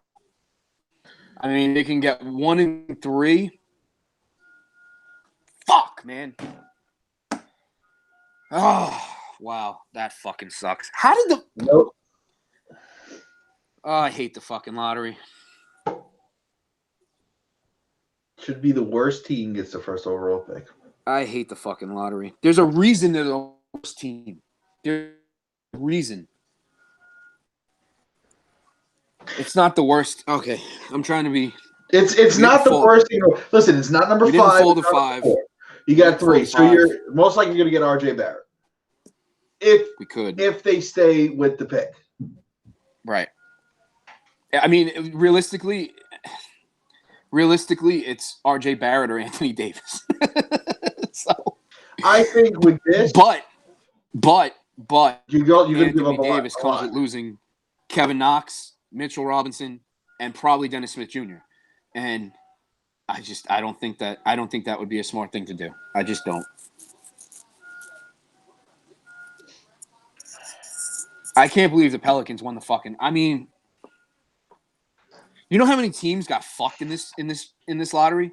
A few. The Bulls got fucked. The Suns got fucked. The Cavs got fucked. Oh my god. Well, it's good. It's about time the Cavs got fucked. Yeah, I mean that's fine. How did the Lakers get all the way to 4?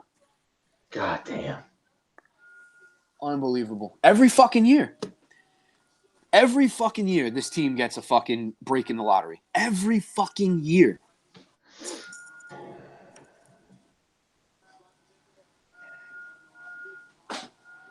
God damn it, man. I mean, you get the third. Oh, it's going to get real interesting now. Yeah. It's going to get real fucking interesting now. It's going to get real fucking interesting now. Because I really don't want to trade all of those assets for Anthony Davis. No, I really don't. Because you're giving up whatever you have, And like I said, players. And like I said, RJ Barrett does fit the team. He does. He'll be a good starting 2 guard, which we need. It's just, I don't. I mean, if they get it all comes down to free agency now. Bottom line, it all comes down to free agency now. You got to hit. Got to hit with free agency. Now, it makes you wonder now. The talk of Durant and Kyrie coming to the Knicks, was it because of Zion, or was it because you come to New York, you win a championship, you're on a whole nother level? Nah, I don't think so. I think it's all of the appeal of the Knicks being able to pay them what they want, and they'll be able to, play in New York. And I don't think it's what the Knicks have that's drawing them here. I think it's New York, and it's, I don't know. Maybe all of it is bullshit. Somebody called Michael Kay yesterday or 2 days ago after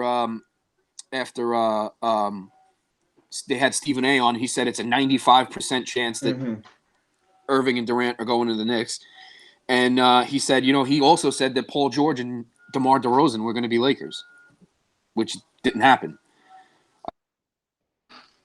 So, but the LeBron thing gives me hope, because that was a dirty little secret. Like, LeBron's going to LA. Everybody knows it. And it kind of seems like everybody knows that Durant's going to the Knicks. So, well, I don't know. This puts so much more pressure on them in free agency, though. So, a rough night, but he still got the 3rd overall pick. What the Knicks do with it, we will find out. It's not the worst. It's not the worst outcome, but it's not obviously. I mean, listen, come on. Obviously, we all wanted Zion Williamson just to watch him in Garden and what he do. But I don't know. We're not going to get that opportunity. I wonder if they would move on from Randall. Because I actually like Randall as a free agent signing, because he's 24 years old and he really fits. Like, he fits the plan of what they're doing, So I wonder if they would let Randall walk and let him get paid someplace else and just go with Zion after they trade Anthony Davis. That's interesting as well. That's interesting as well. That is very interesting. Hold on a second. Where is? There's a lot of different ways they can go here. A lot of different ways, and we'll explore those ways in the coming months. We'll see what the Knicks do. We'll see, who they go after in free agency. We'll see, when NBA free agency starts. We'll see who wins the championship. We'll see if New Orleans holds on to the number one pick. We'll see if they trade the pick. Listen, you never know what's going to happen in the NBA, and that is what the NBA is all about now. Just keeping everybody guessing, and it looks like Zion Williamson will probably be in New Orleans, and Anthony Davis will probably be a Laker, and they'll have the number one and number 4 pick, and. Or could be a Knick. They could do something stupid like trade all those assets. I mean, the guy I would hate to lose the most is Mitchell Robinson. Like if they can somehow keep Mitchell Robinson out of a deal, then I can live with it. But to trade away Mitchell Robinson would be, oh my God, that would be, even for Anthony Davis, it would be devastating for me at least. Well, it wasn't worst case scenario. It wasn't best case scenario. We were in the middle, and we're the Knicks. This is just what happens. We get fucked in the lottery every. I can't remember the last time we even sat at the spot we were supposed to. It's been a long time. Maybe when we drafted Ntilikina, I think we got the 7th pick. I don't know, but no, there you go. Third overall pick for the Knicks. Likely R.J. Barrett. Because Ja Morant isn't going to get past Memphis. No way. No way. Listen, no way. We won't know until draft night. And we won't know what the Knicks are going to do until we get to draft night, unless they trade or whatever it is. So we'll debate for a while. It's been a good first show back with some technical difficulties. We're going to try to figure out some shit. Yeah, we're going to try and work some kinks out for sure. Maybe Saturday when you're here live, we could do another show. I'm down for that. All right. There. Well, we'll just follow us on the Facebook. Yep. The Power Play Sports Talk Show on Facebook. For any updates and stuff like that. We've gained 2 new subscribers on YouTube. So Alex, thanks. And I don't know who that other guy, Hank Bugard. He wanted to see your reaction, so well, got it. Once I figure out this thing with the with the streaming stuff, we'll be back up and running. But maybe Saturday, we'll jump on for a little while. With us both down here in Connecticut in the Casa de Forest. But listen, I'm proud of you, Ed. You didn't go too crazy. I didn't think I would because if I woke up Ben, Jen would kill me. Yeah, fatherhood has really tamed you. Sometimes. Well, until next time, Mike. It looks like maybe we'll do a show Saturday. We'll post some stuff on the Facebook page.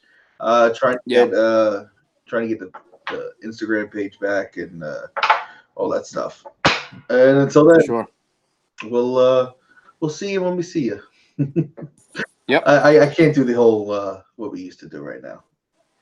No. Not yet. Maybe Saturday. All right. When we're in studio, Maybe we'll do it Saturday. that way. All right. All right. Later, y'all. Peace. See you later, bud.